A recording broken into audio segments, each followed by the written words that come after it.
I proceed, Your Honor. Yes, sir. Thank you. Good afternoon, Doctor. Can you please state your name, spell it for medical report?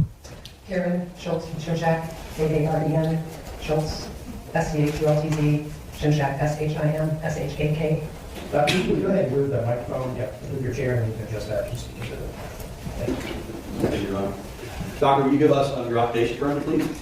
I am an ophthalmologist currently working at Mayo Clinic in Jacksonville.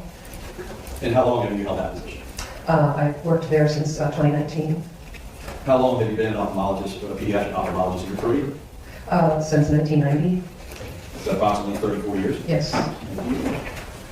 Now, can you give our jury an understanding of your duties as a pediatric ophthalmologist? As a pediatric ophthalmologist, we are responsible for the comprehensive health of the eyes from newborn age on upward, including systemic diseases and ocular health and ocular diseases, genetic eye diseases. Responsible for on-call. And responsible for on-call responsibilities. Great, thank you.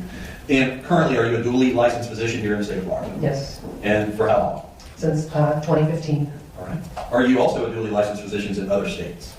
Yes, Yes, also. Yes, currently in Montana as well, and I have been in multiple other states. Does that include Wisconsin, Indiana, Kansas, Missouri, Ohio, and Maryland? Yes, Thank you.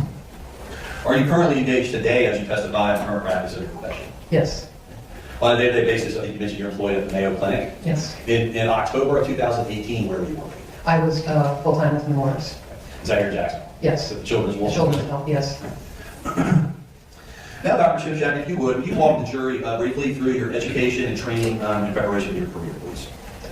After 4 years of medical school, I took a 4-year residency in ophthalmology with 1-year fellowship training in pediatric ophthalmology in adult strabismus or eye movement disorders. And did you attend medical school at the College of Wisconsin? Medical College of Wisconsin, yes. Thank you. And did you do your fellowship training at the University of Indiana? Yes, in Indianapolis. Thank you. And in 1990, did you do what's called a preceptorship? And if so, where? Yes, that was in ocular genetics at the Wilmer Eye Institute at Johns Hopkins in Baltimore. Thank you, Doctor. Now, shifting gears to the number of patients first that you think you either consulted about or treated in the area of ophthalmology, can you give the jury an estimate of the number of patients that you've seen? Over 30 plus years, many thousands, probably over 15,000 or so, 20,000. Now, when conducting an eye consult or doing an eye examination, can you give the jury an idea of what that entails, just in general? As an eye examination, we're responsible for examining the health of the eye from the area surrounding the eye to the eyeball, or we call it the globe, inside and out, with its connection to the brain via the optic nerve. And have you done eye exams and or eye consults for every age patient, from infant to all the way to even adult patients? Yes, from newborns, premature babies, through elderly patients. All right. Have you also had, in your career, done consults or eye exams for patients in the age group of 0 to, let's say, 6 years of age? Yes, many. Would that be in the Thousands. Thousands? Yes, that's the bulk of my career. Yes, ma'am. Thank you. Now, do you specialize in any particular branch specifically related to your field? Pediatric ophthalmology and adult eye muscle movement disorders. Okay. And is that a part of your practice that generally entail younger patients? Is that more? Yes, that's the pediatric ophthalmology portion, which is what I practice with at Cannimore. Thank you, Doctor. Now, you explained to the jury a little bit about board certification through Dr. Salahano. Are you also board certified in the field of pediatric ophthalmology?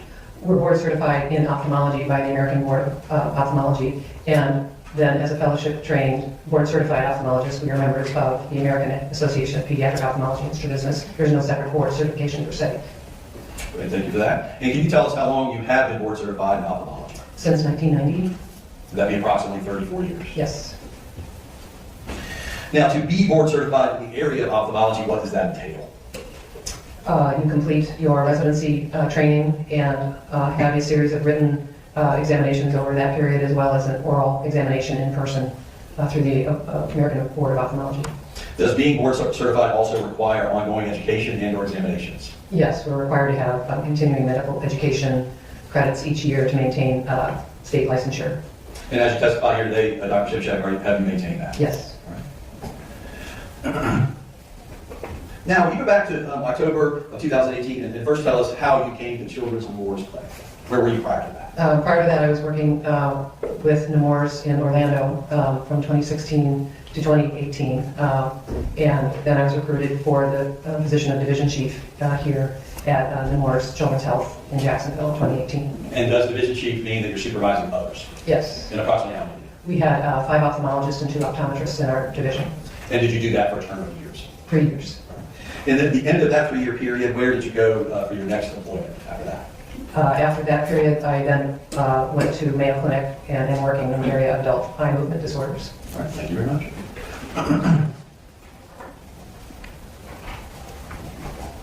Now, in terms of not just simply your division chief capacity when you were at Children's Wilson's Hospital, do you, in your career at any time, have you trained others, other physicians or fellows in the area of ophthalmology? Yes, I've been involved with teaching fellow ophthalmologists, residents, medical students, done lectures for continuing medical education for other areas outside of ophthalmology, and spoken at regional and national conferences for on different topics within pediatric ophthalmology. Thank you, ma'am. And as a member, or are you a member of any professional organizations, professional groups within your area of practice, and if so, what? Yes, the American Academy of Ophthalmology, American Association of Pediatric Ophthalmology and Strabismus, and the American Board of Ophthalmology. Thank you, doctor. And if you would, briefly, just tell our jury approximately how many times that you testified as an expert in the field of pediatric ophthalmology. I've testified as an examining fact witness, not a paid expert witness, about 3 or 4 times. Thank you. And so on each of those other 3 or 4 times, you were actually the physician, the ophthalmologist for that patient. The examining physician, yes. As is what you're about to testify to. Yes. Okay, thank you. Were those other 3 or 4 instances in Florida, Kansas City, Wisconsin, and Cincinnati? Yes. Your Honor, at this time I would tender Dr. Shimshak as an expert in the field of pediatric ophthalmology. Any questions of Board Iris? No, Your Honor. Thank you. You may continue. Thank you very much, Your Honor. Doctor, I now want to direct your attention back to the case that you're here to testify about today. That is involving a patient by the name of Zykerria Robinson and your care of her briefly on October 18 of 2018. Do you recall your care of her in that case? Yes. This case, okay. Were you working that particular day at Children's Wilson's Hospital? Yes, I was the on-call physician that week. All right. Did you learn that this patient, Zykerria Robinson, had recently arrived through the ER that morning when you were coming on duty as an on-call physician? A consultation request was placed for ophthalmic examination based upon her coming in through the emergency room and then to the ICU. Okay. Explain to the jury as how are you summoned to that particular care of that particular patient in the normal course of your work? We're paged with a consultation request based upon the nature of the issue with the child as they come in through the emergency room or in the ICU. And have you been paged in that capacity hundreds of times in your career? Yes. Right. On this particular day, we paged the biocritical care team at Wilson's Children's Hospital that Dr. Sally Hano was also part of that team. Yes, that consultation request initiated from the trauma team or the ICU team. All right. And did you see Zykerria Robinson that afternoon between the 4 p.m. and the 5 p.m. hour? Yes. And was that for purposes of doing this consultation of her as part of the multidisciplinary team, the trauma team there at Wilson's? Yes. Okay.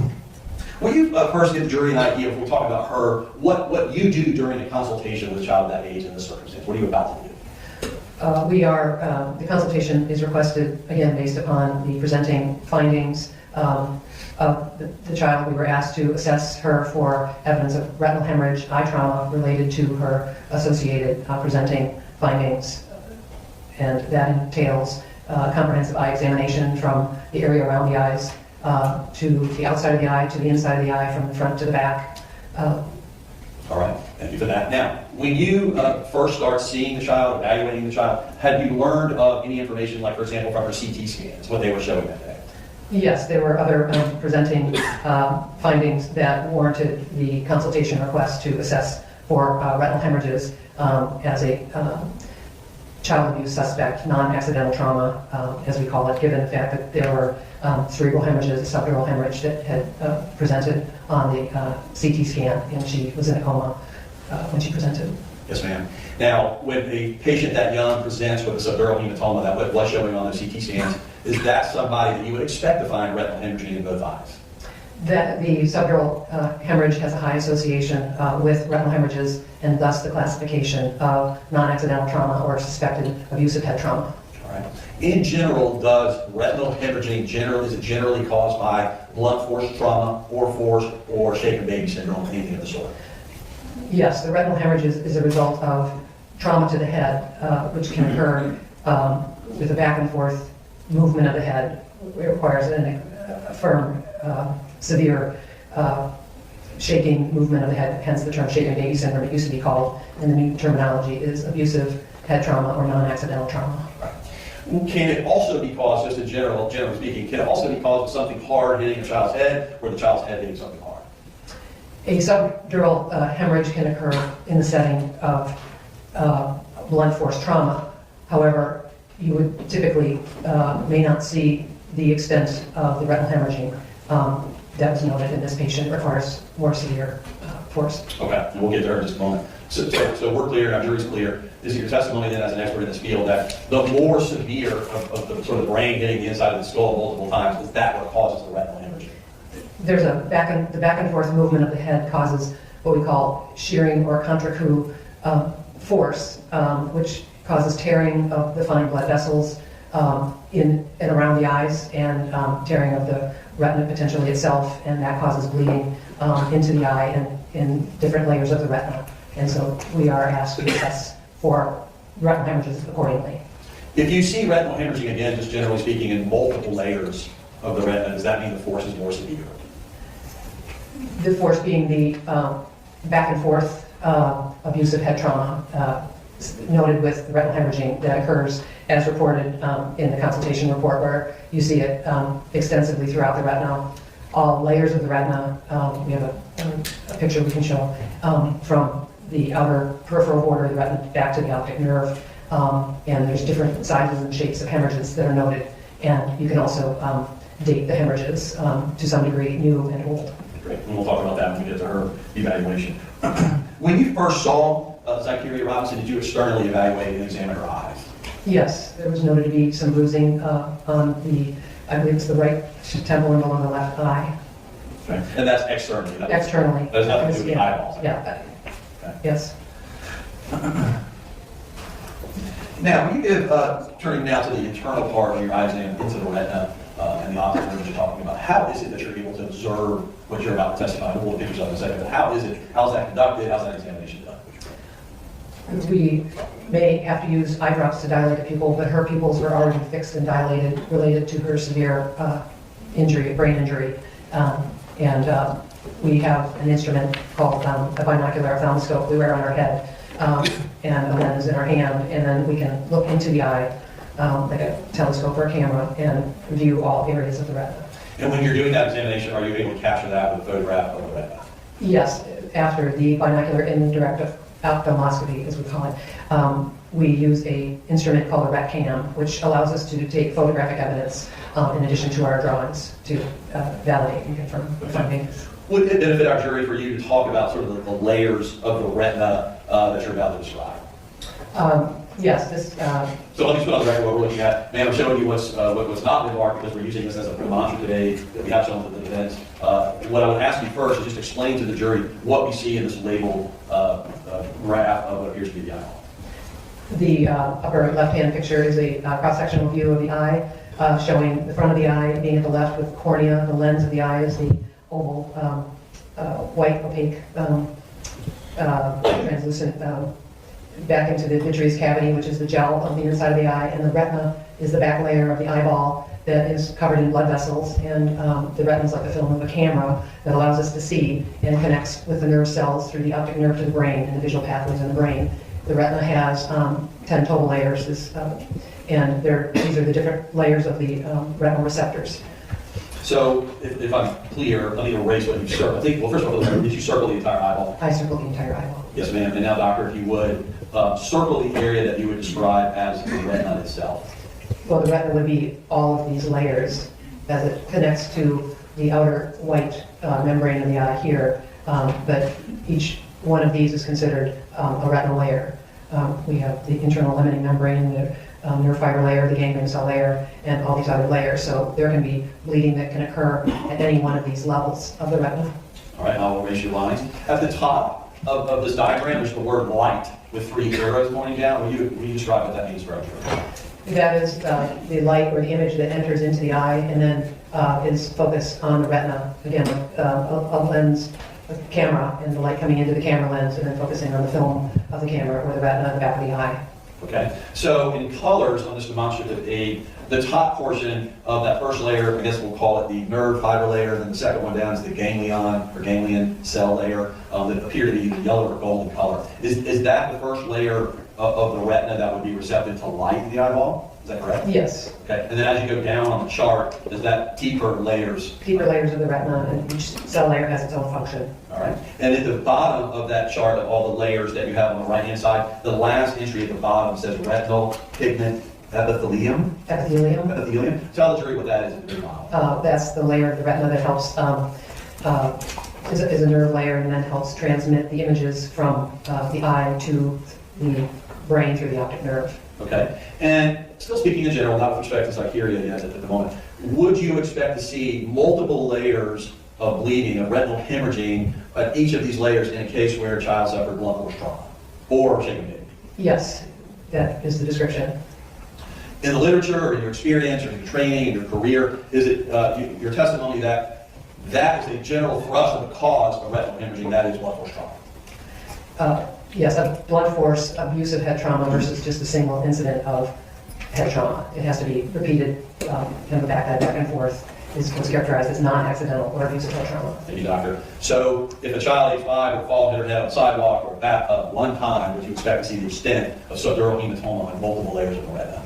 The subdural hematoma is for the brain, but you would not expect to see a wide distribution of retinal hemorrhaging in a single blunt force injury. Okay, so retinal hemorrhaging that you observe in the eyeball, if it is on multiple layers, as your testimony, that would be caused by multiple forces, multiple blows, multiple shaking to a child's.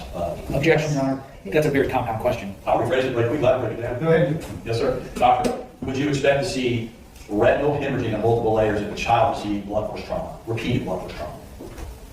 Yes, with the back and forth movement of the head, what we call shaken baby syndrome. Okay. And that was my next question, just to make sure I'm clear. Would you also expect to see it with shaken baby type of syndrome? Yes. Okay. Would you also expect to see it with any multiple force that a child would suffer to its head, or movement, or any heavy force shaking to a child? Objection, Your Honor. Again, compound question. Ready now. I'll rephrase it. Would you expect to see it with multiple forces to a child's head? Yes, multiple repeated forces to the child's head. Thank you, doctor. Now, turning to Zykerria herself, Zykerria Robinson, during the hour that you spent with her during this consult, did you conduct the examination that you just described to our jury with her? Yes, I did. Did you look and evaluate both retinas in her eye? Yes. As we next kind of shift gears to the results, first let's just start with both eyes just in general. Did you find retinal hemorrhaging in both eyes? Yes. Did you find retinal hemorrhaging in multiple layers of both eyes? Yes. Now, just starting with the left eye, if you would, if you have, I think I report, but if you have to refer to it, no problem. Would you kind of give the jury an idea of how far the left eye retinal hemorrhaging extended in the layers? In the left eye, there were scattered bleeding spots considered pre-retinal just before the layer of the retina, around the optic nerve, through all layers of the retina, and from the optic nerve to what we call the periphery, or the ora serrata is the medical term. So they were diffused widespread through all layers of the retina and at the optic nerve. All right. So if you would, in the demonstrative aid in front of you, let me erase your previous drawing. Would you kind of show the jury the depth of the retinal hemorrhaging that you just described in the left eye? Yes, there were, again, layered hemorrhages on top of the retina, and then intraretinal through all layers, all depths of the retina, and then from the outer peripheral area all the way back to the optic nerve. And again, that's the left eye, is that correct? Yes. Thank you. Now, Dr. Shinshak, erasing that, would you now tell the jury what you found with respect to the retinal hemorrhaging in her right eye? In the right eye, there were similar scattered bleeding spots, pre-retinal and retina, intraretinal, multiple layers extending from the optic nerve to the periphery, and were older, darker lesions and brighter red new blood and layered pre-retinal hemorrhage. Okay. So with the instrument that you're using, you just mentioned the next thing I want to introduce to our jury, the older and the newer retinal hemorrhaging. First and foremost, just talk about color. Is the older retinal hemorrhaging darker than a newer retinal hemorrhage? Those are older hemorrhages, and they typically have a white spot or dot in the middle, which is an accumulation of white blood cells. That's how you can date hemorrhages from acute to older. Okay. Did you see older retinal hemorrhaging in both eyes? Yes. All right. And does newer retinal hemorrhaging, I think you mentioned the color bright red, is that what you would see if you saw newer retinal? Yes. Did you see newer retinal hemorrhaging in both eyes? Yes. Now, in terms of dating these, you started to talk about from more recent to older. Give us the sort of an estimate or how you're able to do that, and are you able to do it in terms of an hour or day or a week, along those lines? The newer, brighter hemorrhages are within a day or 2 or 3, and the older hemorrhages can take time to absorb. It can be from weeks to potentially even a month or so. It's hard to exactly define or date an older hemorrhage, but the sign that it's an older hemorrhage is that white center on hemorrhage. Yes, ma'am. Now, so our jury's clear. Did you see both newer and older retinal hemorrhaging in both Yes. eyes? Did this child have older retinal hemorrhaging that you are comfortable in testifying to reasonable medical certainty is at least weeks to months old? Or something? Yes. Are you also comfortable in testifying? Objection, Your Honor. You didn't give the witness a chance to answer that question. I think you did. Well, yeah, that's good. Go ahead, ask the next question. Is it your testimony, doctor, as an expert to reasonable medical certainty that this child also had recent retinal hemorrhaging? Yes. In both eyes? Bright red blood, yes. Okay. And is it your testimony that the recent retinal hemorrhaging that you saw in both eyes, you date within a day or 2? Is that correct? Yes. And that's within a day or 2 of your observation. Is that correct, doctor? Yes. And just so we're clear and sort of narrowing that down, is it even possible to date, like, for example, that exact hour? No. And again, these are just estimates. Is that Yes. Now, you mentioned a word that I want to make sure is very understood. The retinal hemorrhaging that you saw in both eyes extended out to the periphery, P-E-R-I-P-H-E-R-E-Y. Why? Just a Y, okay. Could you show us on the demonstrative aid how far that extends? Where is the periphery? The periphery is the area of the retina as it tabs out here behind the iris or the colored muscle part of the eye. So this would be the periphery behind the lens as the retina goes to an area called the ora serrata. In essence, the layers that are reflected in this demonstrative aid are, in essence, almost the entire eyeball. Yes. The back portion of the eye.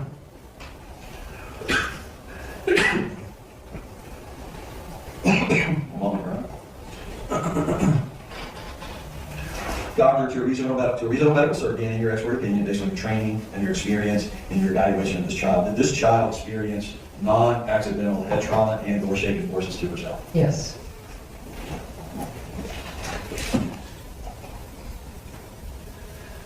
Now, the bleeding that we see at all levels, I just want to make sure, I think we touched on it just to make sure it's clear. Does the more the layers that we see the retinal hemorrhaging in, does that mean the force was more or just simply severe? You understand my question?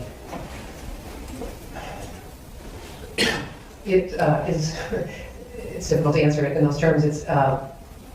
It requires severe, repeated head trauma, what is termed abusive head trauma, not just an accident where you fall and hit your head.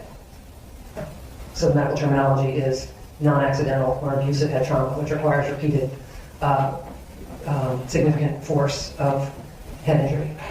Thank you much. Now, doctor, once you parted ways with the child during your consult that afternoon, I guess, the child was pronounced the next day. Did you ever see her again? No. All right. Did the eyeballs later get sent to an eye institute here in Florida for further examination to confirm your retinal hemorrhage finding? Yes, I was made aware that the eyeballs were sent to Bascom Palmer Eye Institute at University of Miami for pathologic evaluation. And was that done in this case? Yes. Dr. Buxbaum will be here tomorrow, I think, to speak a little bit about that, but did they confirm your findings of the retinal hemorrhage? Yes, the ocular pathology report did confirm the retinal hemorrhaging identified at what's called the ora serrata, which is at peripheral retina, mid-periphery, equator, posterior pole, and some of the retinal hemorrhages contain white centers, indicating the older hemorrhages, and there were pre-retinal hemorrhages, and optic nerve sheath hemorrhage was identified. I'm going to raise the demonstrative. Where is the optic nerve sheath? Will you sort of that further on juries? It's the lining of, it's on the outer edge of the optic nerve, again, where the blood vessels are coming through the optic nerve, and so that the nerve sheath connects to the brain. And your description of what injury happened to the optic nerve sheath is what? That the associated head trauma with the subdural hemorrhage and other findings with the retinal findings indicated that hemorrhage was also significant enough to cause the hemorrhage around the optic nerve. Does that also give you the indication that the trauma suffered by the child is severe? Yes. Lastly, doctor, I want to show you just two photographs, and we'll be brief. What do we see in states 145 and 146? We'll first start, you want to look at your screen, what do we see in states 145? We are seeing the left eye, and then we are seeing preretinal layered hemorrhages here, and we see intraretinal here, and then there's additional hemorrhages as you extend further outward. This is the optic nerve, which showed pallor or paleness at the time, as was noted on her CT report. And again, just extensive hemorrhages here, and then there were scattered hemorrhages throughout the retina. Thank you. And again, this is the actual image of the eyeball of the left eye of Zykerria Robinson. Yes, with the RetCam Thank you. system. And then looking at states 146, are we looking at the now right eye of Zykerria Robinson? Yes, this is the right eye, And what do we see there? If you'd like to use your monitor, please do so.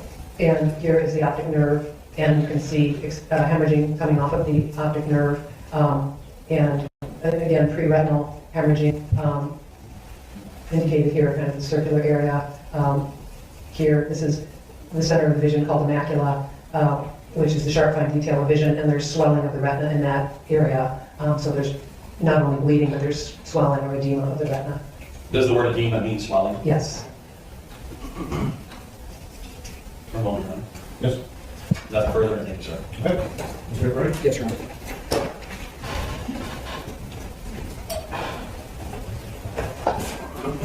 Dr. Shujak, what you saw in the eyes of Zykerria, that wasn't from a punch to the face, was it? No. And a punch to the face would not cause that scattering at all levels, right? No, it requires significant head injury, head trauma to induce that pattern of retinal hemorrhaging.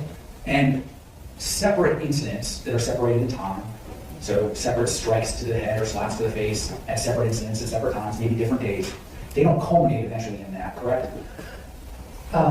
No, not a slap or separate incidents of multiple injuries of that sort. It would have to be significant head trauma with that back and forth movement, as we discussed, or it's called the shiggy non-accidental trauma.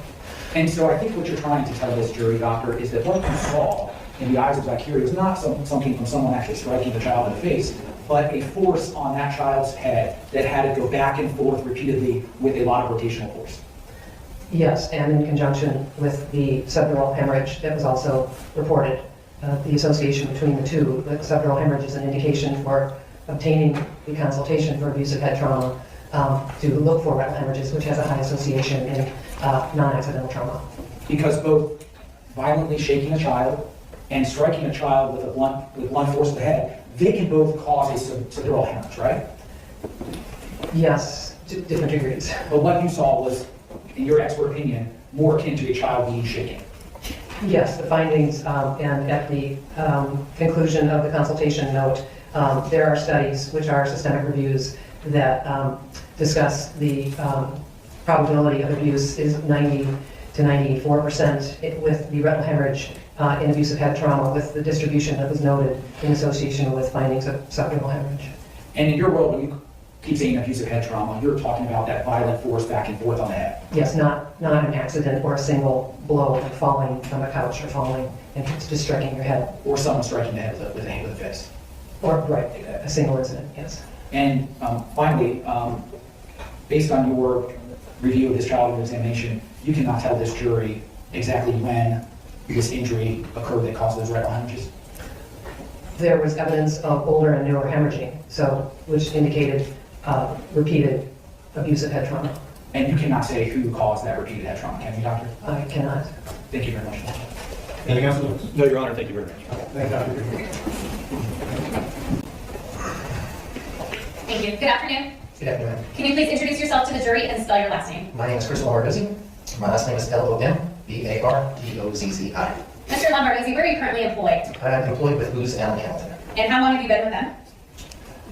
Since I believe September 7th of, that's maybe been 2 years and 6 months, I believe. I don't remember the exact date.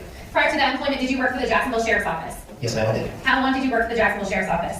From November 4th, 2002 until November 8th, 2020. While working for the Jacksonville Sheriff's Office, were you assigned to the criminal forensics unit? I was assigned to the computer forensics unit, yes. I apologize, computer forensic unit. And how long were you in that unit? From September 22nd, 2014 until my retirement date. Okay. Can you explain to the jury what your job was as a detective in that unit? Yes, so as a computer forensic examiner, my role was to examine data sets acquired from typically physical devices, things like cameras, cell phones, computers, potentially external media like SD cards and things of that nature. And what sort of training did you go through in order to perform your job as a detective in the computer forensics unit? I attended a number of different training programs. At high level, I am a multi-credit program graduate of the Federal Law Enforcement Training Center's Cyber Division, as well as the National Computer Forensics Institute. I had a number of different training courses for cell phone forensic investigations, computer forensic investigations, specific to certifications for cell phones. I was certified as a Cellebrite certified operator and analyst through Cellebrite company. What are the different ways that you can extract data from a cellular telephone? Sometimes when data can be extracted, there's a way to take pictures of the screen of the phone. There is a technology called chip-off, where if data is not able to be acquired directly through the device itself, there's a way to melt off the microchip and extract data that way. There are also other tools like the Cellebrite UFED tool, where you can plug an external device up to the phone and extract data that way. During these different types of extractions, are you changing the data, like the text messages, usernames, things of that nature inside the phone? The forensic examiners are not changing the data. Okay. When you receive a device, are you informed of the facts of the case? To some degree, yes. Okay. When a phone is downloaded, are you tasked with going through to determine if there are items of evidentiary value? Typically, yes. Sometimes the detectives will ask for specific things, whether it's a particular type of artifact, or sometimes they'll just say, provide us everything that you have. In this case, were you provided a Samsung Galaxy J3 device to download? Yes, ma'am, I was. And did you receive that device on October 30th of 2018? I would have to check the date, but that does sound right, yes. Okay. Did you also receive a search warrant in order to download that device? I would have to look at the search warrant, but yes, I know there were search warrants associated with that investigation. Do you document the condition of the phone when you receive it? We do in the way of photographs, yes. Okay. Once the warrant was received and you documented the condition of the phone, did you attempt to conduct an extraction of the phone? I have to say I don't remember doing this particular piece of the investigation. It's been some time, but I did generate a report based on my work for that. Okay. So was data extracted from the phone? Yes, ma'am. And once the extraction was completed, you mentioned there is a report that is done. Correct. Prior to your testimony here today, have you had the opportunity to review the extraction report in its entirety? Yes, I did. Have you also had the opportunity to review PDFs that were generated from that extraction? Yes, I did. And were you able to determine if those PDFs actually came from the full extraction? I did.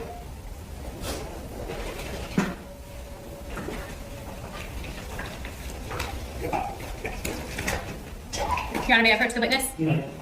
Mr. Lombardozzi, first I am showing you what has been marked for identification purposes as C8K. Do you recognize that item? Yes, ma'am, I do. All right, what is that? This is the Samsung cell phone, model SMJ327T1. And have you had the opportunity to review specifically the IMEI number on that phone to say that it was the phone that was downloaded? Yes, ma'am. Yes, yes. Okay. Anything else you wanted to add to that? No, I was just going to say I compared the IMEI number to that of the extracted data set and report provided. Okay. Your Honor, at this time, the state moves states 8K into evidence as the next number of exhibit. Any legal objection? No legal objection to 8K. Other than previously filed motion? Other than this. What number is that, Madam Clerk? 184. 184, thank you. Mr. Lombardozzi, next I am showing you states 8L, 8M, and 8N. Do you recognize these items?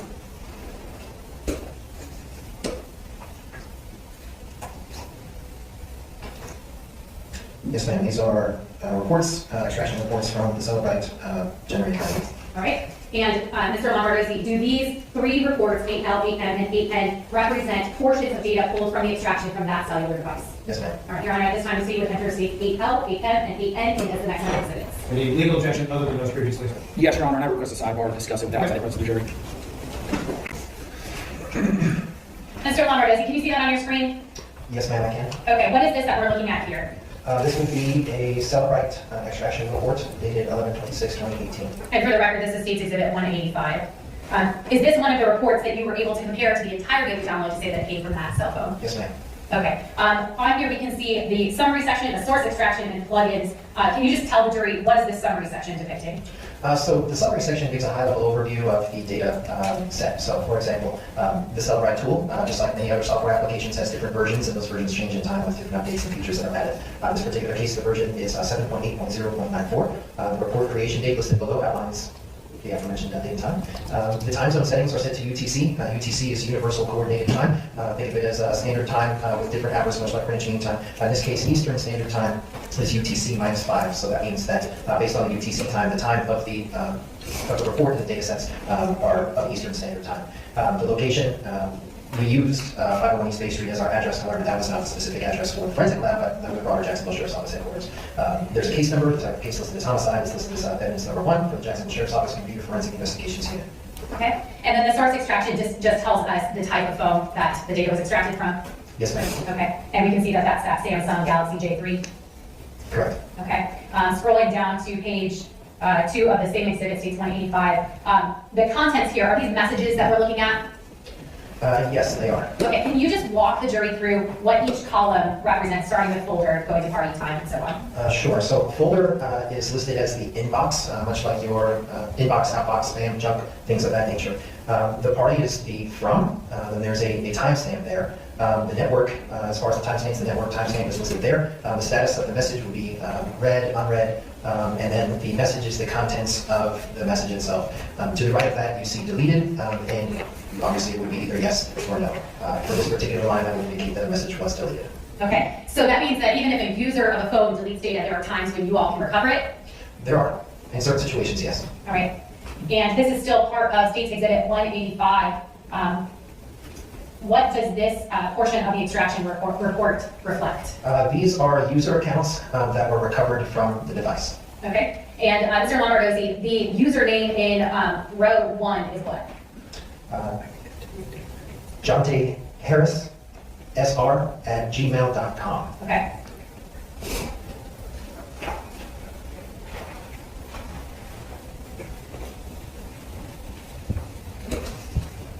I have no further questions for this witness at this time. Okay, Ross?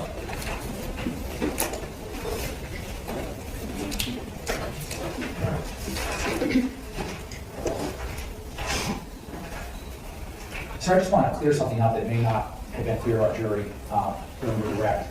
You actually were unable to perform the actual extraction of that phone, right? I believe that was the case, again, I don't remember, but per the report that was submitted, there were specialized tools that were used to recover that data. Would seeing a copy of a Secret Service memo for Detective Hector Quintana dated November 27, 2018 help you remember? Detective Quintana is an employee of the Jacksonville Sheriff's Office, just for the record. But yes, potentially, I don't know if it would help me. Right, first, what is your name? You may.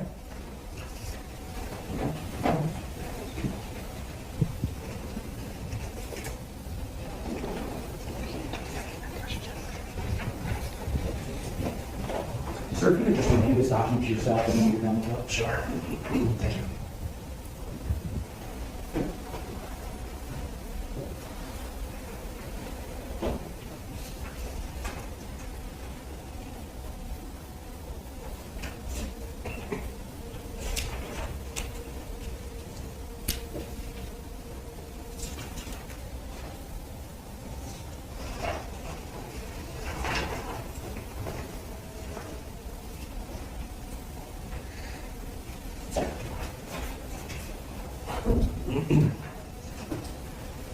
You have a chance to get a page? Yes, I did.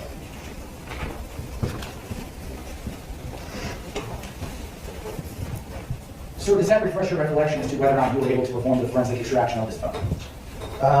Not particularly. It's not uncommon that when our tools are not suited to defeat certain devices, those devices are oftentimes provided to the Secret Service or other law enforcement agencies where they have tools that can extract that for our subsequent analysis. So I think what you're saying is you could not extract it yourself. No, the tool was not able to, that I was provided by the agency. All right, and so therefore, you sent that Samsung phone to the Secret Service. I did not, based on the chain of custody there. I may have to reread it, but I believe I submitted that to Hector Quintana, and Quintana provided that over to them. All right, and you can't tell this jury where exactly that phone was and who had it, why the Secret Service had it, right? The data comes back to us, and I can't speak to where data went after it leaves our office. And you weren't even the person that coordinated with the Secret Service. No, we had a delegated person at the time, if you will, a liaison. Usually those requests would go from the supervisor to someone else, and that's how that would go. Now also, sir, when you do a mobile device extraction examination, you also create a summary sheet, is that right? That's correct. And did you have an opportunity to review the summary sheet for the Samsung Galaxy J3 Prime IMEI ending 8065? Did you get an opportunity to review that? I did. And isn't it true, sir, that the owner of that device listed on your own summary is Michelle Cannimore? Objection, Your Honor, calls for hearsay. Council Coach. Mr. Brody, you may proceed. Yes, Judge.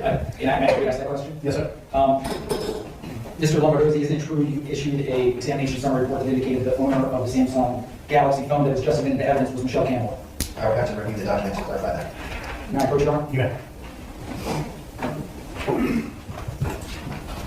Sir, if you could just review the document at the end of that reviewing it. Yes, sir, that is what is listed there.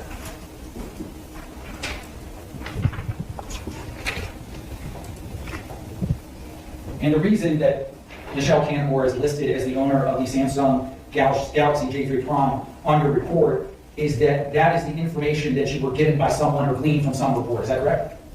I didn't look at that aspect of the report, sir. Now, in this case, you actually got a total of 5 phones given to you, correct? I would have to look at all of them, or the reports individually. I don't remember how many I received. You got a number of phones. Okay? I don't remember how many I'm sorry. I may approach, Your Honor. You may.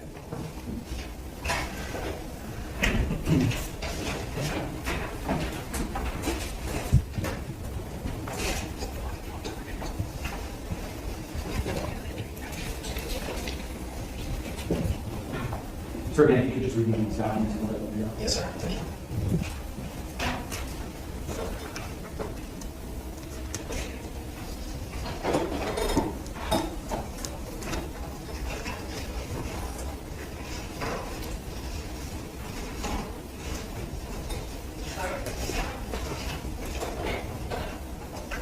So there's 3 summaries here. And that's fine, sir. Oh, okay. Probably this one.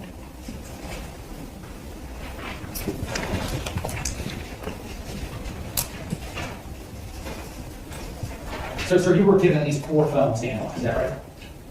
That's my understanding based on this discussion I've seen. I believe it was evidence on 1, 3, and 6. I may have the numbers out of order if they're not correct, but I did see the 3 summaries there, yes, sir. And you have no recollection of what, if anything, was on those phones? I don't have a personal memory of that, no.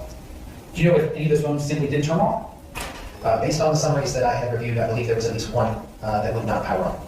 And isn't it true in that case the lead detective, Detective Russell, told you not to worry about it? Objection, Your Honor, hearsay. One moment, Your Honor. Yes, sir.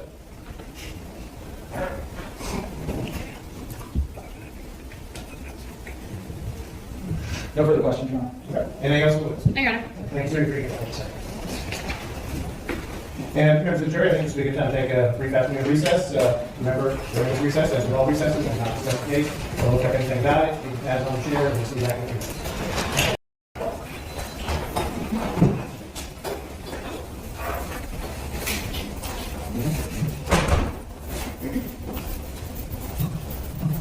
Ma'am, feel free to have the floor. Mr. Beckman, do you solemnly swear or affirm the testimony you give shall be the truth, the whole truth, and nothing but the truth, so help you God? Thank you, ma'am. See you up here.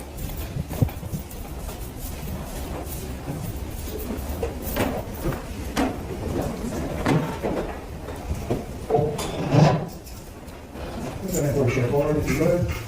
And you can adjust the microphone or try to speak in. Yes, sir.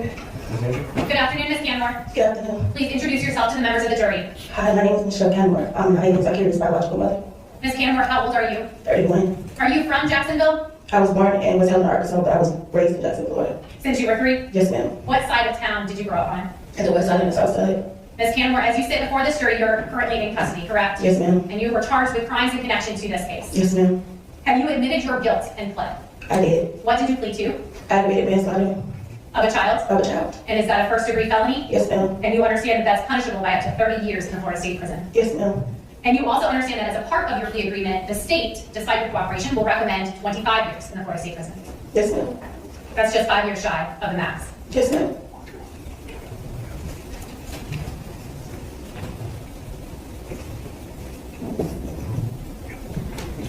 May I approach the witness? You may. Ms. Cannimore, I'm showing you State's Exhibit 8Z.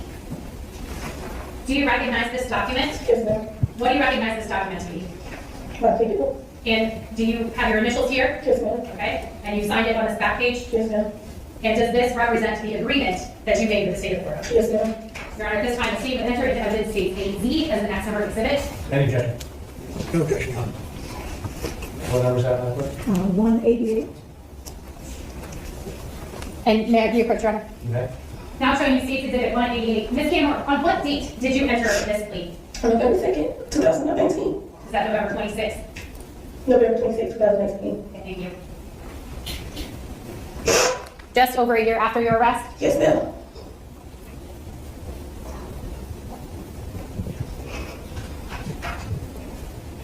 In 2018, were you living at the Oak Tree Apartments? Yes, ma'am. When did you move in there? April 2018. All right, and when you moved into that apartment, who did you move in with? Me and Diane Zykerria. All right. Can you describe to the members of the jury the layout of that apartment? When you walk to the front door, on the right side is the living room. When you look straight ahead, that is the dining room. On the other right side is the kitchen. And when you go towards the hallway, there is a closet, the bathroom, and on the left side is Zykerria's room, a dining room, and straight ahead is my room. Okay.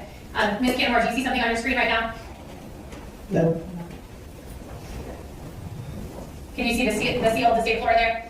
Yes, ma'am. Okay. I'm showing you State's Exhibit 1. What's the jury looking at in this photograph? The front of my apartment. State's 2 The front door of my apartment. and State's 4. On the right side is the couch, straight ahead is the dining room, and the kitchen. Okay. State's 5, The living room, and the kitchen. State 6, The living room, State 7, the kitchen, State 8, the kitchen. State 9, It's open, the microwave, and the kitchen. State 14. What would be on the right-hand side of that hallway?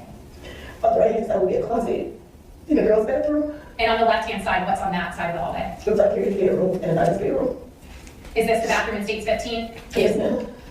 State's 19, whose room are we looking into? Is that curious? State's 20, Is that curious? is there anything in that room? No. State's 21, Is that curious room? State's 22, The body's room. State's 23. That's the nine, is that curious bed. So at some times, did they sleep in that room, both of them? Sometimes. State's 25, whose room is this? Mine, State's 26, my bed, and State's 32. my bathroom. Now, Ms. Cannimore, when you and your girls moved into that apartment, did your sister also move in? She did. When was that? May 2018. What room did she stay in when she first moved Is in? that curious? Was your sister responsible for anything while she was living in your home? Taking care of my girls? Okay, were you working at the time? Yes, ma'am. Let's talk about your girls. How many children did you have? 2. When did you have your children? I had Anaya July 24, 2012, and I had Zykerria September 9, 2013. Would you call Anaya Naya for short? Yes, ma'am. And would you call Zykerria Kiri for short? Yes, ma'am. Did Zykerria have any sort of health issues when she was born? No, not that I know of. All I know is that she was lactose intolerant and she's allergic to bananas. Okay. When she was a baby, did they say she was anemic? Yes, they did. Is that something she grew out of? Yes, ma'am. And did they also say she had a misshapen head? She did. Did she have any issues with learning? She was slower than the rest of the kids. Okay. Did you work with her at home before you put her in school? I did not. Okay. Did you work with Anaya before you put her in school? I did. Okay. For the most part, was Zykerria an overall normal kid? She was. At the time that they were born, were you dating their father, Zykerria Robinson? I was. Did the two of you eventually part ways? 6 years later, yes. But did you guys continue to maintain some sort of agreement with the children? We did. In 2018, did you start dating someone else? I did. Who was that? Jonte Harris. Ms. Cannimore, take your time on this, but can you please look around the courtroom and tell me if you see Jonte Harris here today? Yes. Can you tell me what side of the courtroom he's seated on and an article of clothing that he's wearing? He's on the left side with a white shirt on. Your Honor, may the record reflect that the witness has clearly identified Jonte Harris. The record shows so. When did the two of you first meet? In high school? Would you hang out in high school? No. Did you guys run in the same circles in high school? No. Did the two of you reconnect later in life? We did. When was that? January of 2018. Where did the two of you see each other again? Jonte came into my job. What job were you working at? 7-Eleven off Livingston Lane. Did the two of you exchange contact He information? gave me his Instagram. From there, did the two of you begin an intimate relationship? We did. At first, were things serious between the two of you? No. Did they later become serious? Yes, ma'am. When was that? February. February? Did you introduce him to your children? I did. Prior to that, did he know that you had kids? No. Did he eventually move in with you? Yes, ma'am. When? June 2018. And why did he move in with you? Him and his sister wasn't getting along. So you needed a place to live? Yes, ma'am. And June of 2018, you were at Oak Tree Apartments. Yes, I was. When he first moved in, who was living in apartment 204? Me, Zykerria, and I and my sister. Okay. Did your children eventually go to visit with their father? Yes, ma'am. When was that? Late June, early July. Okay. So there was a period of time where it was just you, Jonte, and your sister. Yes, ma'am. How was the relationship between you and Jonte in the beginning? It was good at first. It was good at first. Did your sister move out of the apartment? Yes, ma'am. When was that? Early July. Okay. Now you mentioned it a couple of times that you were working at 7-Eleven. When did you start working at 7-Eleven? January 2018. And you mentioned Lane and Lennox. Yes, ma'am. Did you work at any other locations? Lane and Wilson. What was your typical shift? The night shift. What would those hours be? 10 to 7, 10 to 6, 11 to 6. Or like 12 to 6. So overnight shifts? Yes, ma'am. When you mentioned that your sister was watching the kids, that she was helping take care of them, is that because you were working those overnight shifts? Yes, ma'am. Did Jonte share in any of the financial responsibilities in the house? No, not really. Okay. Was he in school? Yes, he was. And were you actually helping pay for his school? Yes, I was. About a month after Jonte moved in, your sister moved out. She did. Okay. Did the girls come back to live with you? Yes, they did. When? Late. Early August. Okay. And why did they come back to live with you? They had to go to school. Were they going to live with you full time, or were they still going between you and their dad? They were living with me full time. Where was Naya going to school? At High Work Elementary. What about Kiri? She was going to a daycare. I'm not sure I remember the name, but it starts with Alpha. Okay. Alpha Omega sound right? Yes, ma'am. Did they start school in August? They did. And at that time, you were still working that overnight shift? I was. So at night, who would be with the children? Jonte. What time would you leave for work?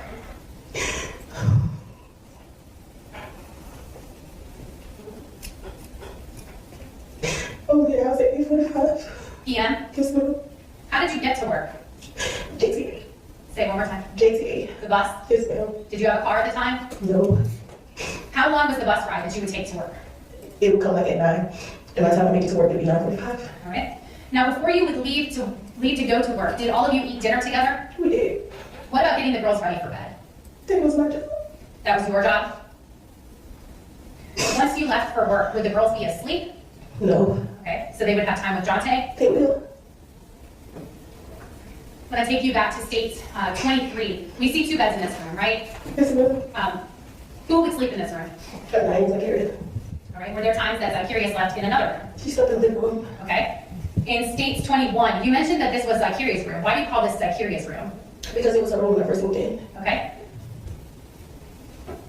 Was this room taken away from her at some point? Yes, ma'am. Why was it taken away from her? Because my sister moved in. So I let her use Zykerria's room at the time. Okay.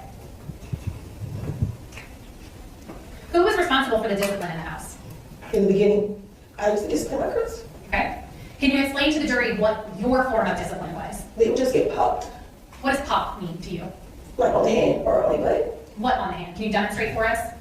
Like right here. Okay, like a smack on the hand is what you're demonstrating? Yes, ma'am. Okay. And you also mentioned on the butt? Yes, ma'am. Okay, like a spank on the butt? Yes, ma'am. Okay. Would you also refer to that as a whooping? Yes, I will. Okay. Is whooping just the term that you use versus spanking? Yes, ma'am. Okay. Did you ever use a belt on the girls? I did. You did? Yes. Okay.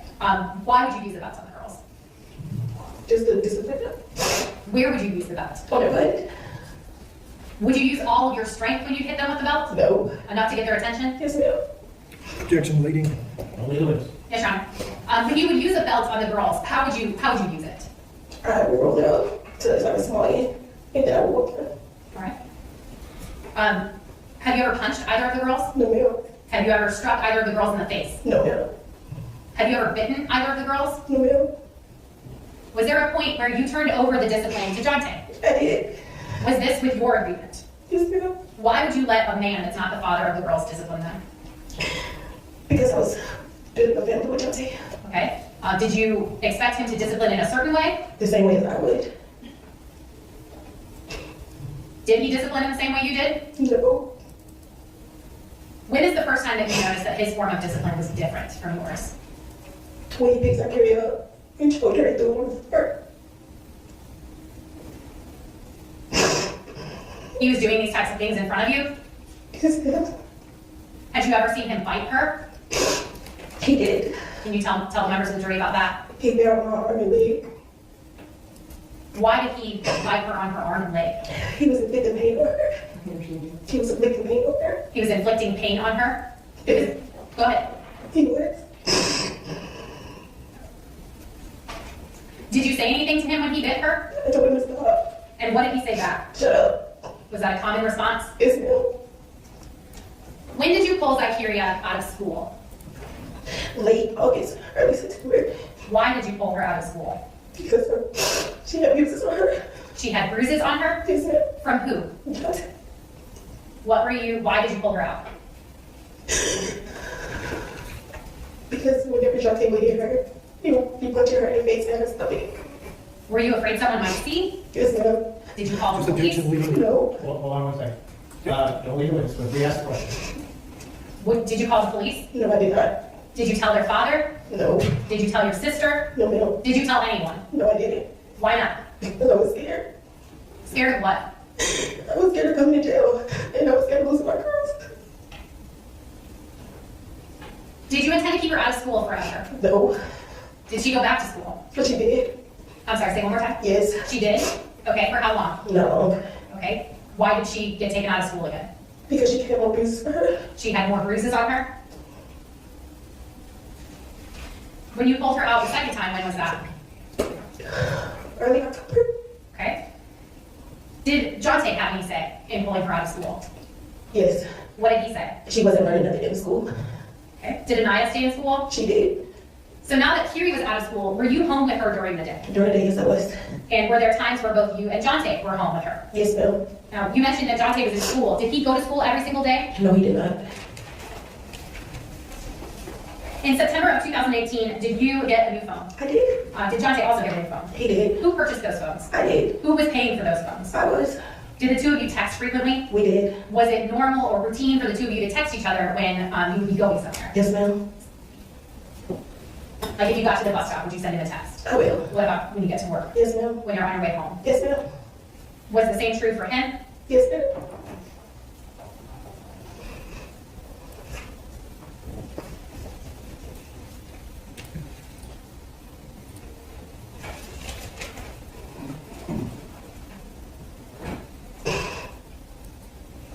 Ms. Cannimore, I'm showing you State's Exhibit 185. Have you had the opportunity to look at these text messages? Yes, ma'am, I have. All right, and we see a name, Shep. Who is Shep? Me? Is that what Jonte would call you? Yes. And these messages, are they messages between you and Jonte? Yes, ma'am. Okay. I'm going to direct your attention to line 440. Who is sending that message? Right here. Jonte? It says from Shep, right? Yes. Okay, so is that coming from you?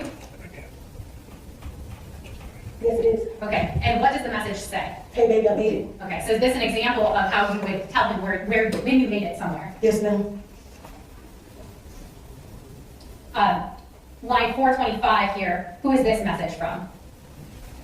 Me. And can you just read the content of this message on September 21st?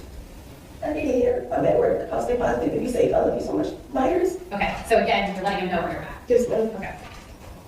Ms. Cannimore, were there times where you would actually witness what Jonte was doing to Kiri? Yes, ma'am. And were there times where the two of you would communicate about it afterwards via text? Yes, ma'am. Would he also voice his complaints about her via text? Yes, he would.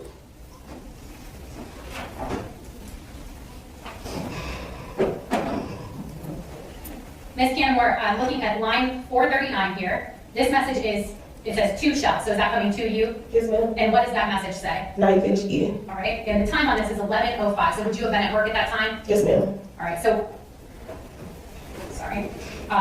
These messages go up, so line 438, this message from Jonte to you, what does it say? The others are standing around moving towards. Ms. Cannimore, take your time.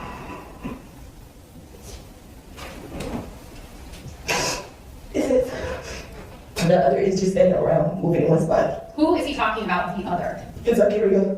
All right, what does he then say in line 437? In our room. What room would he be referring to? Zykerria's room. Is that the room that didn't have anything in it? Yes, ma'am.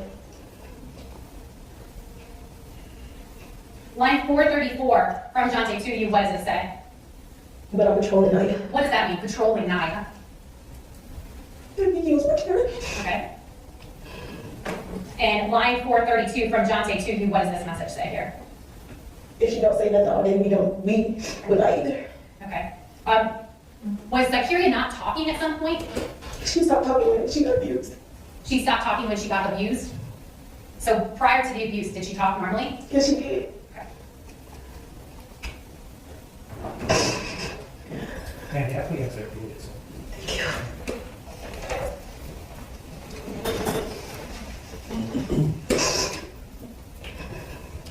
Ms. Kenny, report on her. Report about someone. Ms. Cannimore, are you ready to proceed? Okay. Looking at line 424 on 921, this message from Jonte to you, what does this say here? She is terrible. Right here. Line 424. As soon as you left, she drove all over the house, shaking my head. SM18 shaking my head. Yes, ma'am. What do you say back to him in line 422? Shaking my head. That week. No damn sense. I don't know what I'm going to do about my old kids. I don't understand. Why the hell they just can't get it together? And then what do you say in line 421? Baby, don't kill the girl. Don't believe it. Calm down. And just make it her take a bath and send her to bed. Ms. Cannimore, why were you telling him don't kill the girl? Because he was really mad at everything she did. He got mad. Okay. Have you made any threats before? Yes, ma'am. What kind of threats did he make before? Don't you say he was going to kill my daughter? Okay. In line 420, still on September 21st, this message from you, what does this message here say? I truly apologize for her behavior. I don't know what's gotten insecure. And why she want to act up and got missed. In line 419, another message from you, what does that say? Do you need me to come home? Line 418, his reply. No. Why are you apologizing to him for her behavior?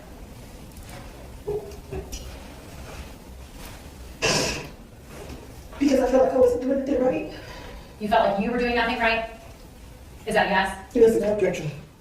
Legal round? Either counsel's heart, she's repeating testimony. Well, she is, but I'm keeping track. She's doing it accurately, and I think it's helping. I think we'll all have a little trouble hearing the witness. So I understand the objection. I get it. And I would just object to counsel testifying. Understood.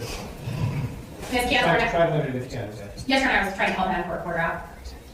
Ms. Cannimore, I'll direct your attention to text messages on September 23rd of 2018. Message 409 from Jonte to you. What does this message say? Yeah, but I saw her. Who is he referring to? Zykerria. And then you reply in line 408. What is your reply? Her face is swollen. Why was her face swollen? Because Jonte kept punching her in the face. Did you ever punch her in her face? No, ma'am. Line 406, still on September 23rd of 2018, from you, what does this message say? Baby, you gotta find another method. Consider it, please. What are you talking about? Another method for what? I want him to stop hitting Zykerria. And his reply in line 405. I'm done. Your reply in line 404. And don't promise me you're still gonna do it. Line 403. You said what? His reply in 402. Trust me. 401. I can't do nothing about them being crazy. And your reply in line 400. I do trust you, baby. And no, we can't, but I will figure something out because I can't see the man I deeply love walk away from me. His reply in 399. Okay? His reply in 398. Or I'll be in jail. Your reply in 397. Don't say that, baby. Just leave her alone. I gotta step up. You step down for her. Isolate yourself when you feel like you're about to go off. Ms. Cannimore, did he stop hitting Zykerria after that string of messages? No, he didn't.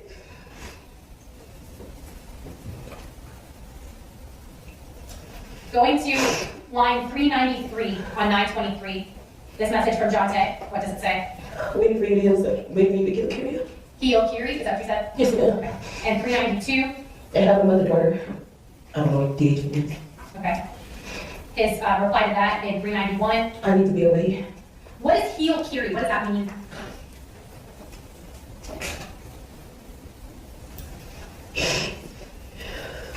Clean up her bruises. Can you say it one more time? Clean up her bruises. Okay. Were you using something to clean up her injuries? Yes, ma'am. What? The first aid kit that I got on my job.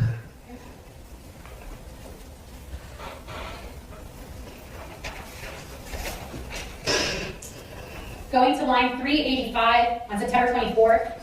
This message from you, what do you say? Why I just woke her up to eat. She still got food in her mouth. Who are you referring to? Zykerria. Okay, and then line 384, his reply. Then don't feed her. And line 383, again, his reply. Keep her in her room. Line 382. Door closed. What room is he referring to? Zykerria's room. Which room is that? The empty room.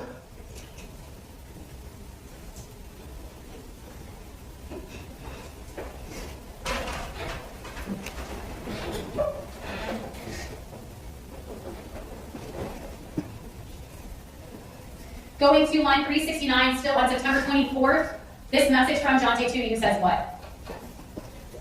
She does not get snacks or drinks unless it's water. Why is he saying that? Because Zykerria wasn't talking to us. So? Jonte felt like she didn't deserve anything. Okay, so was this punishment? Yes.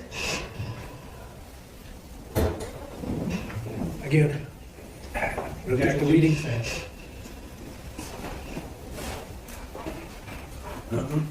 Going to line 362, a message from Jonte on September 24th, what does this message say? Make her speed work. Are you speed walking? Why is he talking about speed walking? He wanted us to exercise. Who is we? Me and the girls. Going to line 360, a message from Jonte to you on September 24th, what does he say? She moved too slow. You have to push her to walk. Real. For real. She's a nervous baby. And line 359, And that still makes her in trouble because she will be trouble to us. And I have a reputation within myself that does better about tardiness. and you're replying in 358. We are speed walking, and I understand. I know your rules. Line 357, his reply to you, Our and 356, your reply. rules. And finna get on the bus soon to go to Jamie's. Ms. Cannimore, who dictated the rules in the house? Jonte? Did you follow his rules? Yes. Why? Jonte wanted control in the house. Okay. Going to line 354, we're still on September 24th of 2018. This message is from you. Can you read this message, please? We gonna walk all the way home because the baby got an attitude because I took away the popcorn and store clerk brought her. She thought she was finna get a snack. I'm finna beat her red ass. Who is little baby? Zykerria. All right, you say in that message, I'm finna beat her red ass. Why are you saying that? Because she was acting out. Okay. What do you mean by that? I was gonna whoop her. What is what mean? I was gonna use some guilt to discipline her. Okay. You say red ass. Why do you say red ass? Because she's the same complexion as me. Okay, so that is a term for complexion? Okay. In line 352, this message from you to Jonte, what does it say? That doesn't mean come home and jump on that damn girl. I got it. And 351, his reply to you. She started eating them. Your reply in 350. No, I took them. She did eat over me. His reply in 349. What did she walk a slower way? Again, his message in 348. Where you at? Line 347, this message from you. She called attitude, started walking past me. Almost got hit by a car. I had to yank her up too many times. Finna get to this house and be her ass. And finna cross the street. Ms. Cannimore, did you yank her up? I did. Okay. Can you describe for the jury how you yanked her? By her shirt. By her shirt? Okay. Did she complain of any injury after that? No. Did you see that she was injured in some way? No. Did you beat her when you got home? No, I didn't. Did you do anything to her? No. Why not? You told him you were. I wanted Jonte to believe that I did. Going to line 345, this message again on 924 from Jonte to you. What does it say? What did you tell her to walk faster? And then 344 again from Jonte. Or did she do it on her own? Line 344 again from Be Jonte. real. I'm sorry. Be real. Line 342. Because I told you not to talk to her. Line 341. She gives us the silent treatment and she gets nothing. They doing that because she is cute. She has a backward spirit in her. Line 340 again from Jonte. And the devil don't be around us or nobody. What is a backward spirit? What is he referring to? He thought my baby was corrupt. In line 340, he uses the word devil. Who's he referring to? Zykerria. Going to line 338, still on 924, this message from Jonte. What does it say? We have to spoil Naya because she's gonna learn and I'm gonna learn too. Line 337. About her not talking, she is one of the greatest listeners. Line 336. I hit her abs across her head. Line 335. So she know not to play with me. Line 334. She gonna learn. Line 333. Her punishment for Reaper to ever for real. Line 332. She would not be a devil. And she's a state of mind. Like, she don't have to listen because she's irritating. And again, Ms. Cannimore, who is he referring to? Zykerria. Finally, your reply to that string of messages in 331 is what? I know you told me not to tell her. She did it on her own because she thought I was gonna hear her. And okay about this bully night. And his reply in 330. No, you need to listen. His reply in 329. Yeah, but running off is stupid. His reply in 328. You can't run from problems you created. His reply in 327. You should not, will not. And 325. Besides, she is working my troublesome ways for real. And your reply in 324. I'm not running away from my problems. I'm understanding now, and I'm not listening to you. And your reply again in 323. And I know that's why I keep telling you to walk away, because I don't need you behind bars.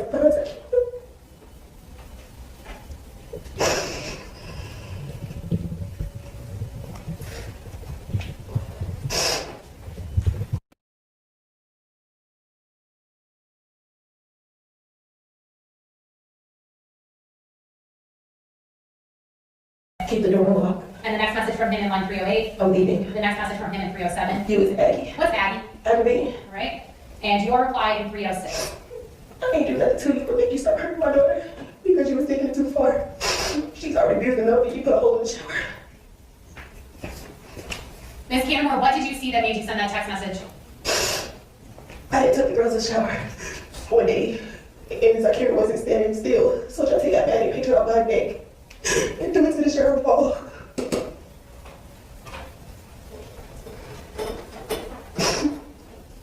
Ms. Cannimore, looking at line 305, his reply to you.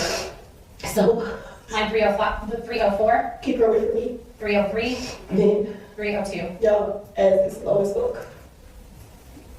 Your reply in 301. I was, I said, don't hit her in the face. You pick her up and threw her, just like you did Naya.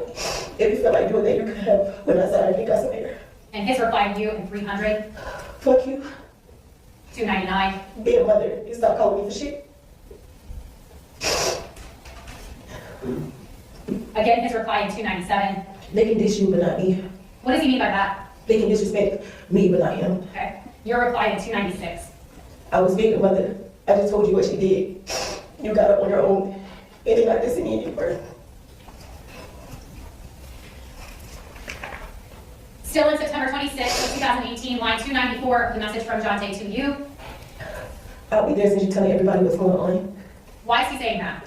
He felt like I was talking to people. Objection, Your Honor, calls for speculation. You're reading in my client's mind right now. Overruled, Line 293, this is from you. I haven't spoken to anyone about shit. I know what's going on in this house, based in this house, so I clearly don't know what the hell who the hell told you that done that shit. Ms. Cannimore, explain to the jury why you're saying I know what goes on in this house stays in this house. Because whatever happened in my house, I was supposed to keep it to myself. Says who? Trust.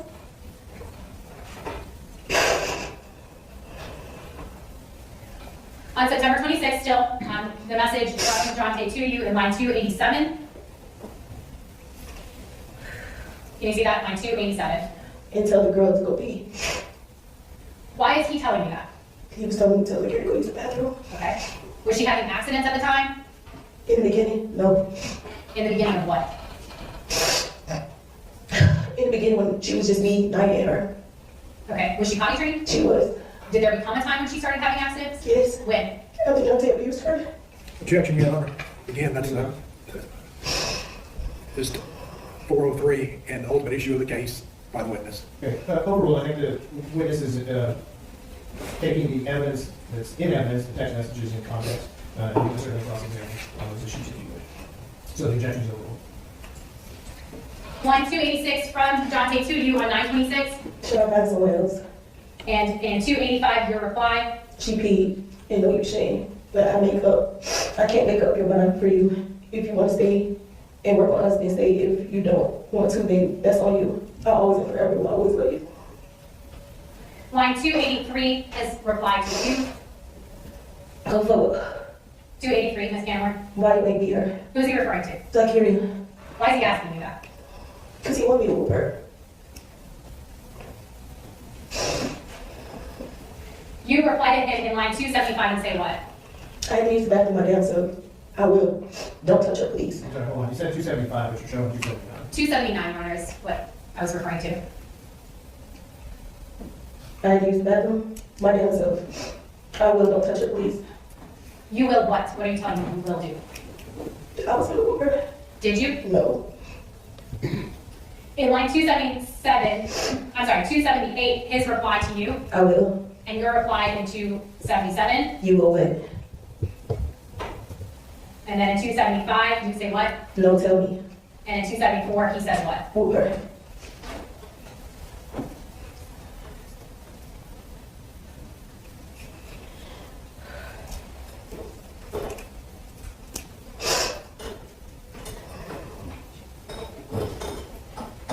Sorry, Ms. Cannimore, I scrolled too far.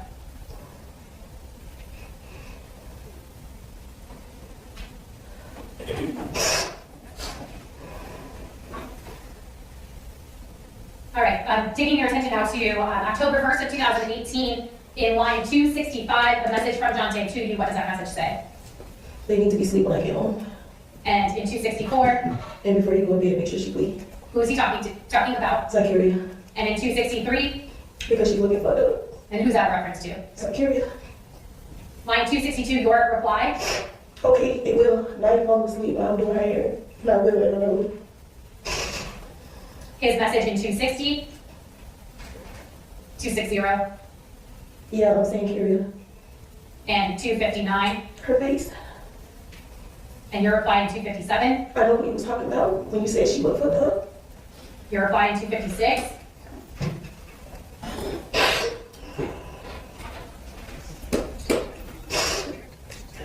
You gotta stop hitting her ASAP. She looks bad, and I don't need you behind bars, and it took it away from me. You have to find something else to hit when you get mad. Please, I'm begging you. And I gave her, she is going here. and in 255, his reply to you. Stop telling people shit. I'm done with this. In 253, his reply. She'll be good around the weekend. 252, his reply. Cold showers and ice, don't want to sleep. Your reply in 251. I'm not talking to anyone. That's what you don't see.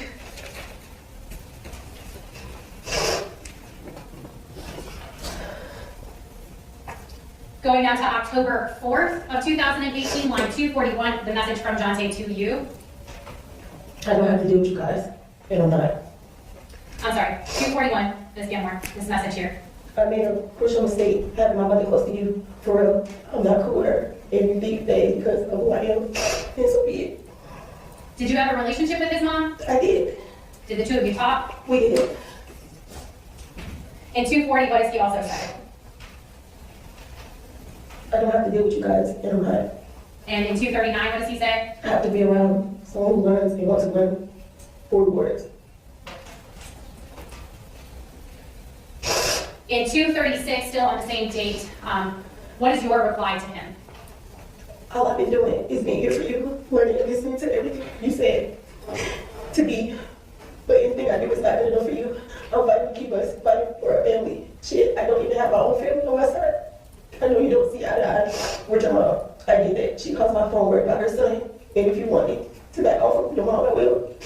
You're ready to say I'm not for you. It's fucked up. That's all I have been for you, the kids, anything else you needed me for.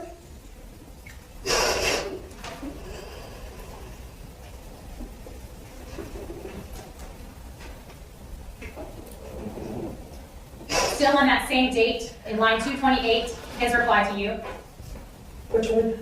228, Ms. Cannimore, this line right here. So somebody I know, and when they change, they would give me a chance to move and intelligence with them. But you never, ever going to be able or capable to be with me.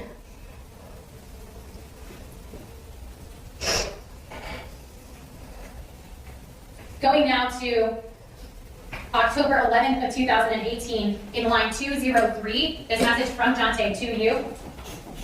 Hit it downtown, baby. And in line 202, What is she doing making a mess? who is she? Zykerria.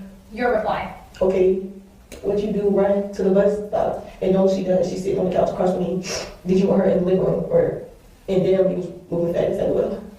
Why are you asking him if he wants her in the living room? Because that was his area. Line 200, his reply. Have her clean up. Line 199, his reply. You don't do nothing. Line 198, his reply. She earns watch TV. And 197, your reply. Okay, and okay earns, you mean by making her do chores. She can watch TV. Love you too, love, love. And his reply to that in 196. Yeah. And in 194, his message. What y'all watching? No, ma'am, 194. Yeah, put that one back on her. Who's he referring to? Zykerria. Why do you need to put a warm rack on her? He was talking about her arm. What about her arm? It was sticking out. What do you mean by that? It's like her bone was broke. In line 192, what do you say? I've been in the warm bag. I'm gonna warm it back up. Went cold. You're looking at other stuff now. And talking to Kay. Going now to October 12th of 2018, his message to you in line 188. Here's 188, Ms. Cannimore. The only thing she's eating is vegetables. And again, his message in 187, She's eating nothing else from me. his message in 186, She's not special to me because she has a way of being mad and thinks it's going to go away. his message in 185. She's now punishing me again for not running because she needs sleep always. Who is she that he's referring to? Zykerria. Was she allowed to eat specific foods? Only veggies. Why? That's the diet, but I don't mind. He who? Jonte. In line 184, his message to you. When she get up from them, she's still in her room, nothing to do. Ms. Cannimore, what room is that? Hers? Not the ones with the beds? No. Line 182, his message to you, And learn how to use the bathroom. Or until we get her medical treatment. and that's line 181. Yes, ma'am. Did you seek medical treatment for her? No. Did he ever seek medical treatment for her? No, ma'am. Did he ever ask you to seek medical treatment for her? He did. You did? Why didn't you? Because I was scared. Of what? Coming to jail. It was my girls. Okay. In line 180, this message to you from Jonte, what does it say? So for a month, she has to be down and her doing nothing. Line 179, Eating vegetables and drinking water. line 178, No solid foods for her. They're not good anyways. and that's line 177, what about 176? And more shit to have shit in. Line 175, She can't wear tight clothes. And her ear was brown because she had blood in her pelvis line 174, from the women. line 173. She needs cold medicine too. Ms. Cannimore, whose whooping caused her to have brown in her urine?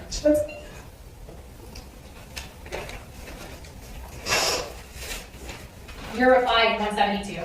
Well, that's a lot. It's sad, but I hear you and I understand you and I forget that much. I'll see you. I have someone at the job. Did you ever bring home medicine for her? I did. What kind of medicine? It was like sleeping medicine. In line 171, what is his reply to you? So grab my son in. She get real sick. It makes her go straight to bed. In line 170, his reply to you. Yellow clots.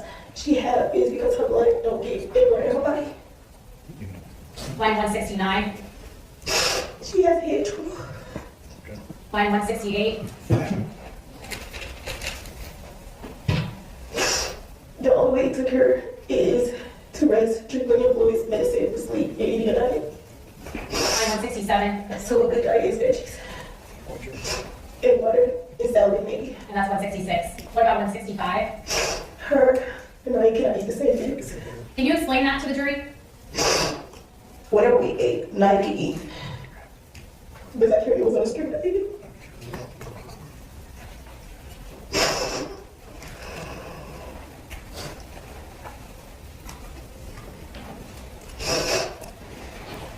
Ms. Cannimore, I'm going to take you to line 147. We're still on October 12th. This message from Jonte to you, what does it say? Make sure this car not bleeding. Your reply to him in 146. You're welcome. And check it out. His reply in 145. Keep me posted. Your reply in 144. It looks like it's healing. And your reply in 143. I'm sorry. What was 144? It's not bleeding. And line 143. It looks like it's healing. Okay. And then his reply in 142. Yeah, I'm going. Nope, right here. 142. Okay. And then his reply in 141. Yeah, I'm going to help what I do, but her anger is deep. She gonna figure out how to feed her after 3 days. Your reply to that in 140. I know you'll get better in time. I'm not giving up on you. And I still love you. Your reply 139. And I hope you do for the both of y'all sakes and mine. Ms. Cannimore, in line 140, you say, I know you'll get better. What does that mean? Get better at what? Not him, Zykerria.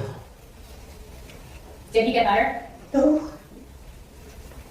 Still on October 12th, going to line 133, a message from you. What does that say? And all food, no plan. Or the one at the bottom. The one at the bottom is Cannimore 133. And you good, you need your space to calm down so you wouldn't come home mad. No one is mad at you. They ate and now you watching TV, carried in the room. I put cream on her. What kind of cream were you putting on her? Triple antibiotic. In 132, what is his reply to you? Ate all the food, no plan. Who is no playing? What is that a reference to? Zykerria. Zykerria what? She can't play. Why not? Because she was on punishment. Line 131, Jonte's message to you. Kira was not supposed to eat And then in 130, nothing but vegetables. and then in 129, What did you do? and then your reply again in 128. Your rice is almost done. Don't want nothing from the store. I might be going before you come home. Yes, they ate all. They food, Kira had vegetables, and I had macaroni and chicken and vegetables. And then his reply in 127. You sure? And your reply in 126. They wasn't around each other, and yes, I'm sure. Why are you telling him they weren't around each other? He didn't want them around each other. Why not? He didn't want them to get each other. Mimicking each other? What does that mean? Like whatever Naya did, he didn't want Kira to do, or whatever Kira did, he didn't want Naya to do. Okay. In line 125, your reply, They both had water. and then his reply in 124, Where was she? his reply in 123. Not in my living room. Who is she? Zykerria. Line 122, your reply, In the dining room, Naya was in the living room. and his reply in 121. Okay.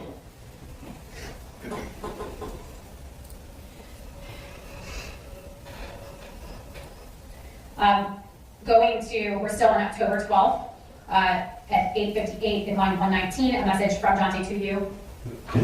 Is it the one that pointed at? Yes, the one that states that. Watch they buttholes, it's nasty. And then he says in line 118, They had that voice for real. and your reply in line 116. No, they didn't watch because they ain't go nowhere. And I was waiting on you because you get mad when I do stuff without. So I didn't want to piss you off. And his reply in 115. True, you're right. His reply in 114. You good, baby. I just need you to discipline me, like me. Like watching her every move. His reply in 113. And tell her to stop being so mad because it's not a secret. His reply in 112. Don't have her killed with too much anger. 111. To start earlier, the world was tempting them. Your reply in 110. And I don't know how to discipline like you, but I can watch her every move. When you said that, what are you referring to when you say discipline like you? I don't know how to lose control. I don't know how to put my fist up and hit a child.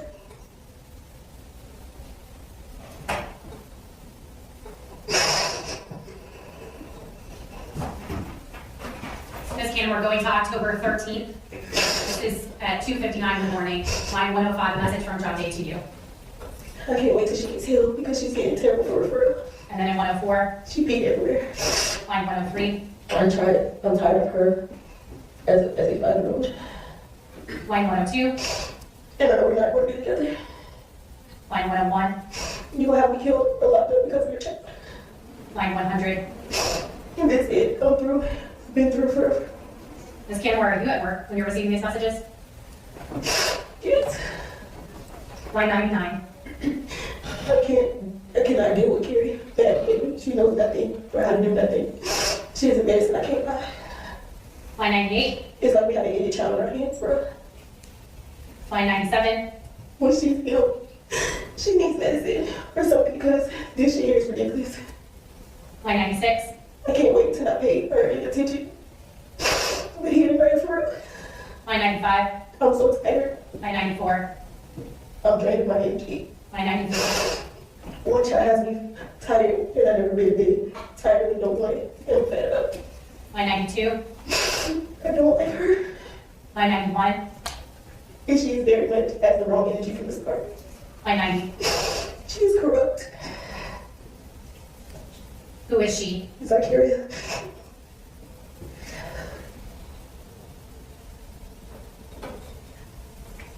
I'm going to October 15th of 2018. Line 84, a message from Jonte to you. What does it say? Line 84, Ms. Cannimore. I just woke up. Right here. 84. Yes, Carrie was never asleep. And then in 83. I just woke up and she was playing as soon as she got freedom What is that a reference to? Freedom from what? from her room.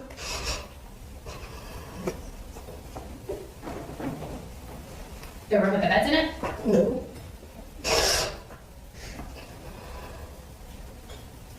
Going to line 80, still on October 15th at 3:25 a.m., message from Jonte to you. They watched both of them.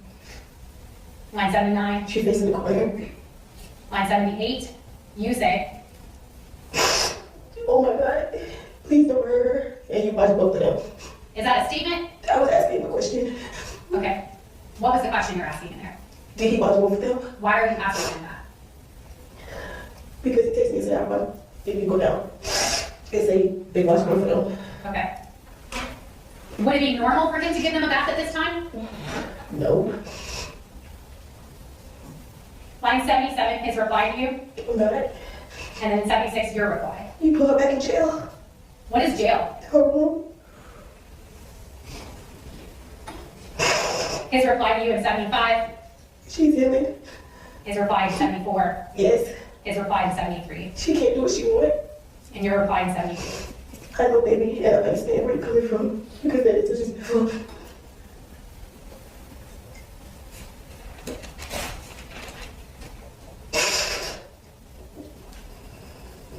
Still on October 15th of 2018, line 55, you sent this message to him. Please read it. The one where your thing is on. Yes, ma'am.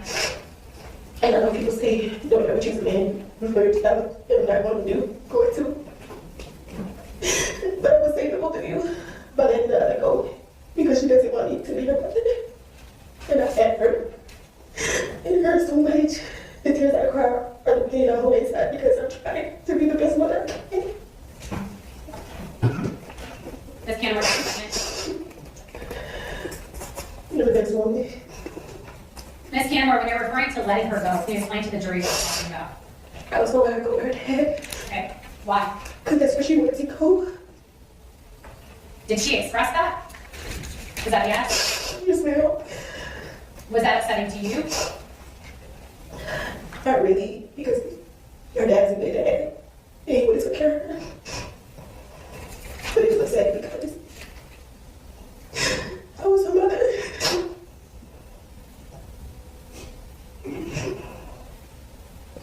His reply to you on 10/16, just after midnight, in line 52.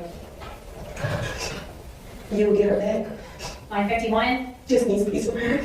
line 50, She is causing too much headache here. line 49, She not taking much up. and then he, Joy. okay. Line 47, She know wrong from right. She get into the I don't care mood. line 46, But I'll start early. I do take it far. But I bet she knows not to play with me because it hurts me as much. I know it hurts you. line 44, Well, hold on a second, ma'am. Members of the jury, it's probably a good time to take our last afternoon, late afternoon break. Put your pad on the chair, and I'll discuss the case, and we'll see you back shortly.